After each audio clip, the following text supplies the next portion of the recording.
अस्सलाम वालेकुम नाजरीन, मैं हूँ आबिद अंदलीब और आज मेरे साथ एक मुअज़्ज़ज़ मेहमान जनाब नईम खालिद लोधी साहब। सर आपका बहुत बहुत शुक्रिया। नाजरीन, बड़ा तकलीफ़देह होता है जब किसी फ़ौजी की जो लाश है वो शहादत कबूल करके जब घर को आती है, और ख़ास तौर पे जब एक दफ़ा बहुत ज़्यादा शहादतें हो जाएं तो एक पूरे मुल्क के लिए उसका वो एक तकलीफ़ का सबब बन जाती है। तो सर आपका एक बड़ा तजर्बा है, कैसे आप इस चीज़ को देखते हैं कि जब एक फ़ौजी जवान फ़ौजी शहीद की मैयत घर को आती है और उसकी फिर इवन शादी होने को हो, निकाह उसका तैयार हो, तो ये कितना तकलीफ़देह होता है? जी देखें, जो तो ह्यूमन एंगल है वो तो हम सब समझते हैं, जो भी ट्रेजेडीज़ हैं इस किस्म की वो सबकी समझ में आती है। जिनके घर का जवान बच्चा चला जाता है उनको आप चाहे जितना भी दिलासा दें वो उनको समझाना मुश्किल। लेकिन ओवरऑल मैंने ये देखा है कि जो शोहदा की फैमिलीज़ हैं उनमें से अक्सरियत ने बहुत दिल गुर्दे का मुजाहरा किया है, और शहादत को जैसे हमारा इस्लाम में एक तसव्वुर है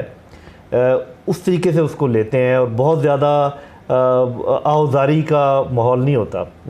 अफसरदगी तो है, गम भी है, तो ये तो ऐसे। और आपने ये भी देखा होगा कि पाकिस्तान की अफवाज ने कभी किसी पर एहसान जताया नहीं, अपने मुल्क की हिफाजत के लिए कर रहे हैं, अपने मुल्क के लिए जाने कुर्बान कर रहे हैं। तो ना तो कभी मायूसी का इजहार किया कि इतने लोग हमारे शहीद हो गए, और वो साफ ज़ाहिर है कि प्लानिंग में तो ये पूरी कोशिश होती है कि शहादतें ना हों और हम दुश्मन को इस तरीके से जवाब दें कि हमारा जानी नुकसान ना हो। लेकिन जंग है, दोनों तरफ का है, तो वो उस तरीके से बात चलती है। तो मैं ये कहूँगा कि अफसरदगी और गम उस ख़ानदान के लिए है, हम भी साथ शरीक होते हैं। लेकिन नॉर्मली एक्सक्यूज़ मी, मैंने ये देखा है कि माहौल जो है वो ऐसा होता है जिसमें एक जज्बा, एक हिस्सा लिया वतन की हिफाजत में, जो उनके वालिदैन हैं, जो उनकी बच्चे तो बेचारे छोटे होते हैं। अक्सर हमने यही देखा है कि इवन माएँ जिनके लिए बहुत बड़ा सदमा है, बीवियाँ, वो भी बड़े तहम्मुल का मुजाहरा करती हैं और बड़े हौसले का मुजाहरा करती हैं। अक्सर बाज़ों का साफ ज़ाहिर है कि ह्यूमन एलिमेंट भी होता है।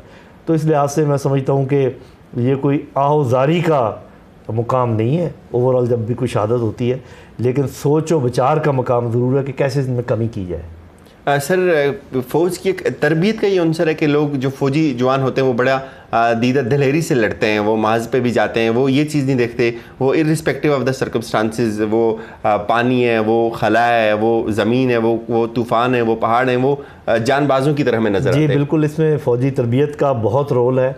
फिर जिसमें हम कहते हैं स्पिरिट डी कोर जिस यूनिट में वो होते हैं, वो इकट्ठे खाते पीते उठते बैठते हैं, और बड़ा इज़्ज़त का एक कनेक्शन होता है ऑफिसर्स और जवानों के दरमियान।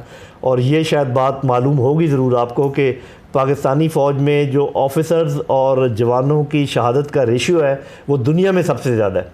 यानी कि हर 8 से 10 जवानों जेसीओज़ के पीछे एक ऑफिसर की शहादत है, जबकि दुनिया में ये 25, 50, 100 तक भी होता है। तो ये क्योंकि आगे ख़ुद लीड करते हैं हमारे ऑफिसर्स जो हैं, तो ये एक जज्बा है जिसकी बुनियाद पर। फिर ये भी याद रखें कि हमारा ईमान अपने मज़हब के पॉइंट ऑफ व्यू से भी ये है, शहादत का एक रुतबा है, शहीद का एक रुतबा है, नबियों के साथ खड़े होंगे, बहुत सारे और लोगों की माफ़रत की वजह बनेंगे। तो ये पाकिस्तानियत, आपका मज़हब और आपका जो तरबियत, इन तीनों का मलहूबा है जो इस किस्म का जज्बा कायम रखता है फ़ौज में। सर ये आपने बड़ी एक इन्फॉर्मेटिव बात की कि जो फ़ौजी जवान हैं वो भी शहीद होते हैं और रेशो उसकी बहुत कम है। लेकिन ये बताइए सर कि हम ये भी देखते हैं कि हमने दहशतगर्दी को ख़त्म कर दिया था, तो क्यों ऐसा होता है कि एकदम से हमें कोई भी जब इंटरनेशनल मूवमेंट नज़र आती है तो कोई ना कोई दहशतगर्दी हमारे खित्ते में जो है वो सर उठा देती है? देखिए, पहली बात तो ये है कि कमर तोड़ देना और बात है, ख़त्म करना एक अलग बात है। ख़त्म करने का मेरा ख्याल किसी ने अभी तक नहीं किया क्लेम, और ख़त्म हो नहीं सकती दहशतगर्दी इस खित्ते में जब तक कि अफ़गानिस्तान का मसला हल नहीं होता। जो मसला है जिसकी वजह से सारी ये इंतहा पसंदी और दहशतगर्दी शुरू हुई है वो तो अब हल होने की तरफ जा रहा है। तो लिहाजा हमें ये एक्सपेक्ट भी नहीं करना चाहिए कि अफ़गानिस्तान में अमन के बग़ैर इस खित्ते में दहशतगर्दी के जो है ना वो वारदातें ख़त्म हो जाएंगी। कम बहुत हो गई हैं और इंशाअल्लाह अगले चंद महीनों में ख़त्म होने की तरफ जा रही हैं, क्योंकि जब इन लोगों को जगह ही नहीं मिलेगी अफ़गानिस्तान में जो पाकिस्तान के ख़िलाफ़ काम करते हैं या जो अफ़गानिस्तान में बदअमनी फैलाने की कोशिश करते हैं, तो ख़ुद ब खुद अपनी मौत आप मर जाएंगे इंशाअल्लाह। तो ये अफसर कब तक आप देखते हैं कि हमारे अफ़गानिस्तान? मेरा अपना अंदाज़ा ये है कि 2019 के अंदर ही ऐसे मुआहदे तय पे आ जाएंगे, अमेरिका, अफ़गानिस्तान, चीन, रूस और इनकी पाकिस्तान की शिरकत से, और शायद बाद में ईरान भी शरीक हो जाए, कि इस खित्ते में एक अमन का दौर शुरू हो जाएगा बाय द एंड ऑफ 2019 इंशाल्लाह। सर, एक तरफ तालिबान जो हैं वो क्लेम करते हैं कि उन्होंने खुद कुछ धमाके किए, वो हमें मारते हैं, दूसरी तरफ हम आज उन तालिबान को मीडिएट करने की भी बात करते हैं। तो ये थोड़ा सा फरमाइए कि किस तरह से मुमकिन हो सकेगा, और पाकिस्तानी नौजवानों को शहीद करने में कौन से तालिबान हैं? इनको इंडिया स्पॉन्सर करता है, इनको CIA स्पॉन्सर करती है? पहले तो बड़ा मजाक उड़ाया जाता था जब कुछ लोग कहते थे कि कुछ तालिबान ऐसे हैं जो कि हमारे दुश्मन हैं और कुछ तालिबान ऐसे हैं जो हमारे दुश्मन नहीं हैं। अब मेरे ख्याल लोगों को बात क्लियर होगी। पहले जब मेरे जैसे लोग कहते थे कि there are good Taliban and bad Taliban, तो एक मजाक उड़ाया जाता था कि ये तालिबान तो तालिबान ही है। बात यह है कि जो अफ़गान मुजाहिदीन या अफ़गान तालिबान है, उन्होंने आज तक हम पे हमला नहीं किया, ना आज तक उन्होंने हमारे किसी चीज़ को नुकसान पहुँचाया। तहरीक तालिबान पाकिस्तान बिल्कुल अलग तहरीक है जो दुश्मनों की बनाई हुई है और दुश्मनों ने हमारे ऊपर सवार की हुई है, बेशक उनका आइडियोलॉजी जो भी है। तो ये अलग अलग चीज़ें हैं। तो जो हमारे दुश्मन हैं उनमें नंबर 1 हिंदुस्तान है, रॉ है, तहरीक तालिबान पाकिस्तान है, दाइश है, ISL है। इनमें से कोई भी हमारे ऊपर ये हमलावर हो सकते हैं। अभी BLA वगैरह और जो कि इन्हीं के परवरदा हैं हिंदुस्तान के। तो इस चीज़ को कभी मिक्स नहीं करना चाहिए कि ये तालिबान ने हमारे साथ ये किया तो हमारी उनके साथ दोस्ती की। दोस्ती तो अव्वल है नहीं, कम्युनिकेशन है उनके साथ, और वो सिर्फ उनके साथ है जो अफ़गान तालिबान है, जिनको मैं अफ़गान मुजाहिदीन भी कहता हूँ। और ये पाकिस्तान की पॉलिसी दुरुस्त भी साबित होगी। अगर हमने उनके साथ कम्युनिकेशन ना रखी होती तो आज कोई भी उनको टेबल पर लाने की पोजीशन में ना होता। तो इस चीज़ को मिक्स ना करें मेहरबानी करके कि जी ये तालिबान एक ही चीज़ हैं और वो हमारे ऊपर हमलावर होते हैं तो हम उनसे बात क्यों कर रहे हैं। बिल्कुल वो अलग एंटिटी है जिनसे बात हो रही है, और बिल्कुल वो अलग एंटिटी है जो हमारे ऊपर हमलावर हो रहे हैं। सर, ये जो जिनसे हमारी बातचीत है, आपने कहा कम्युनिकेशन की होनी चाहिए, कम्युनिकेशन है, तो इनको कौन स्पॉन्सर्ड करता है? बुनियादी तौर पर देखें, अगर इंडिया हमारा दुश्मन है तो जाहिर है इंडिया कभी भी नहीं चाहेगा पाकिस्तान स्टेबलाइज हो, अफगानिस्तान के साथ हमारे टाइज ठीक हों। इंडिया कभी भी नहीं चाहेगा कि हम एक तरफ अमेरिका के कैंप में भी प्रॉपर खेलें और प्रॉपर चाइना के कैंप में भी रहें। तो उस सूरत में फिर ये तालिबान, इनको कैसे ख़त्म किया जा सकता है? ये तो अपनी जगह मौजूद रहेंगे, जिनका आपने फरमाया कि तहरीक तालिबान पाकिस्तान के जो लोग हैं। नहीं, कैसे कायम रहेंगे? तहरीक तालिबान पाकिस्तान जो है उनके कोई बहुत अच्छे अभी नहीं है मरासम अफ़गान तालिबान के साथ। जब अफ़गान तालिबान और बाकी अफ़गान जो फैक्शंस हैं जब वो अपना रिट कायम कर लेंगे तो इनके लिए कोई जगह नहीं होगी। इनको तो जगह दी हुई है हिंदुस्तान के कहने पर मौजूदा अफ़गान हुकूमत ने। वो जब एक फ़ैसला हो जाएगा कि हमने अमन लाना है, और जब अफ़गान तालिबान ने कह दिया है कि हम अपना इलाका किसी दहशतगर्दी के लिए इस्तेमाल नहीं होने देंगे, तो वो उसको इंश्योर करेंगे। तो ये चंद महीने रह गए हैं तहरीक तालिबान पाकिस्तान के लिए, वहाँ से भी नीस्त नबूद होंगे और इंशाल्लाह पाकिस्तान से भी नीस्त नबूद होंगे। सर, इस वक्त बड़ा इंटरनेशनल सिनेरियो में बड़ा पाकिस्तान की रिस्पेक्ट हुई। अमेरिका ने ये कहा कि आप अफ़गानिस्तान में हमारे लिए हेल्प कर रहे हैं, तो एक ये तस्वर कायम होता है कि पाकिस्तान का जो इमेज बना, जो डिफरेंस क्रिएट हुई, वो अफ़गान तालिबान के साथ एक गुडविल की वजह से भी बनी। तो समझते हैं आप ऐसा ही है? जी बिल्कुल ऐसा है, इसमें कोई शक शुबे की गुंजाइश ही नहीं है। जो एकदम प्यार मोहब्बत पैदा हुआ है अमेरिकन के दिल में, ये कोई ऐसे तो नहीं कि उनको कोई हमारी पुरानी सर्विस याद आ गई है या कोई पुराने ताल्लुकात याद आ गए। उनको अब हमारी फिर ज़रूरत पड़ गई है, और ज़रूरत इसीलिए पड़ गई है कि वो वहाँ से खैर आफियत से निकलना चाहते हैं, और उनके खैर आफियत से निकलने के लिए तालिबान और पाकिस्तान का मेजर रोल होगा। अफ़गानिस्तान में तालिबान की आशीर्वाद के बगैर नहीं वो निकल सकेंगे, और इस पाकिस्तान के रास्ते से पाकिस्तान के मदद के बगैर नहीं निकल सकेंगे।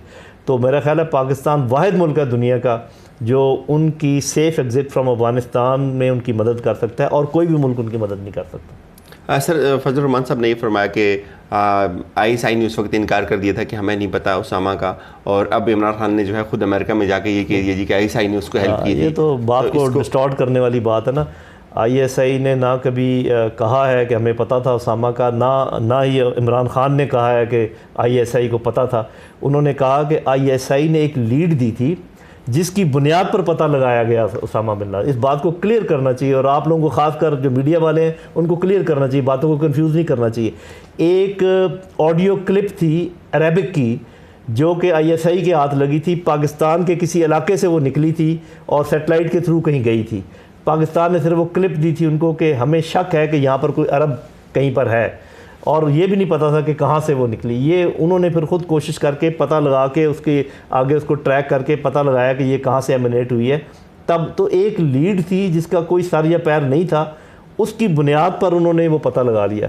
तो ये कहना जो फजलुर रहमान साहब कहते हैं, कुछ हमारे लोग कहते हैं, सिवाय अफसोस के और क्या किया जा सकता है, और उन लोगों पर इल्ज़ाम लगा रहे हैं जो रोज़ाना की बुनियाद पर कुर्बानियाँ दे रहे हैं, अपना खून बहा रहे हैं, उनको ये कह रहे हैं कि क्या वो ये इतने गए गुजरे थे कि इस किस्म का काम करते। अगर हमें पता होता तो हम खुद कोई कार्रवाई करते। तो ऐसी चीज़ों से एतराज़ करना चाहिए। और मैं हैरान हूँ कि नेशनल लेवल के लीडर ऐसी बातें करते हैं जिससे सिवाय इसके कि उनकी अपनी जो कमी है इल्म की वही ज़ाहिर होती है, और तो कुछ पता नहीं चलता इससे। तो सर ऐसे लोगों को बस बैन नहीं होना चाहिए, जो हमारे जो शुहदा हैं उनके लिए, उनकी फैमिलीज़ के लिए? बात यह है कि ये इस वक्त पाकिस्तान जो है तकरीबन बनाना स्टेट बना हुआ है, जो जिसके दिल में आता है कहता भी है, और साथ ये भी शोर मचाता है कि हमें कहने नहीं दिया जा रहा। आपने बहुत सुना होगा जी गैग है, और मुझे आप बताइए कि वो कौन सी बात है जो नहीं कही गई मीडिया के ऊपर या सोशल मीडिया के ऊपर, जिसके ऊपर के पाबंदी है। फ़ौज को बुरा भला कहा गया, जो इखलाई मखलूक का जिक्र सरेआम किया गया, और अब सिलेक्टेड हुकूमत सब कहते हैं, तो और क्या कहना चाहते हैं? मतलब ये कि क्या किस चीज़ पर पाबंदी है? तो ये मैं समझता हूँ कि ये ख़ुद ही कोई अगर कोई बात ऐसी हुकूमत आए जो वाकई इस चीज़ पर गौर करे कि क्या चीज़ कहने की इजाज़त है, क्या चीज़ कहने की नहीं इजाज़त है। तो ये जो आप बात कर रहे हैं कि क्या हम क्यों नहीं पकड़ते, क्यों नहीं करते, तो ये मेरा ख्याल अभी हम उससे बहुत दूर है। जिस मुल्क में एयरपोर्ट के लाउंज में घुसकर कत्ल कर दिया जाए, जिस मुल्क में रोज़ अदालतों के प्रेमिसेस के अंदर कत्ल हो रहे हों और आप कुछ ना कर सकें, और बजाय इसके कि एक हफ़्ते के अंदर और आपके छोटे बच्चे 5 साल 6 साल के बच्चियों का रेप हो रहा हो, और आपके स्कूलों के अंदर मंशियात देने वाले लोग मौजूद हों, और आप बैठे तमाशा देख रहे हैं और इंतज़ार कर रहे हों कि हमारे जजेज़ उनको सज़ाएँ देंगे, और वो कभी नज़र ना आ रही हों, तो फिर वो उस मुल्क को क्या कहेंगे? बनाना स्टेट है। यहाँ पर जो जिसका दिल आ रहा है कर रहा है। कब ये ठीक होगी अल्लाह बेहतर जानता है। सर अब तो इमरान खान आप नहीं देखते कि कुछ चीज़ें ठीक हो रही हैं, पहले की निस्बत डिफरेंट है, बड़े बड़े लोग जेलों के अंदर चले गए। मंशियात की बात की, राना सनाउल्लाह दावे हैं और अच्छे हैं, और हमें कुछ कराइन नज़र भी आ रहे हैं। एक तो मैं फ़ॉरेन पॉलिसी की ज़रूर तारीफ़ करूँगा कि कम से कम फ़ॉरेन पॉलिसी की कामयाबियाँ नज़र आ रही हैं साफ। दूसरी तारीफ़ के काबिल बात यह है कि कम से कम फ़ौज और हुकूमत एक दूसरे के साथ नबर्द आज़मानी है, एक ही तरीके से मिलजुल कर चल रहे हैं, और फ़ौज की जो मशावरत है उसको डिक्टेशन नहीं कहा जाता, उसको एज ए मशावरत ही लिया जाता है। वरना पहले तो ये था ना कि फ़ौज ने अगर कोई बात कह दी कि जी आपको क्या हक़ है ये बात करने का, आप हमें डिक्टेट कर रहे हैं, तो वो तो ऐसी तो कोई बात नहीं थी, वो तो एक किस्म का मशवरा देते थे, मानना है मानो, नहीं मानना है ना मानो। तो ये अच्छी बात है। लेकिन जो बुनियादी बात अगर मुझसे पूछें तो नाम है PTI का पाकिस्तान तहरीक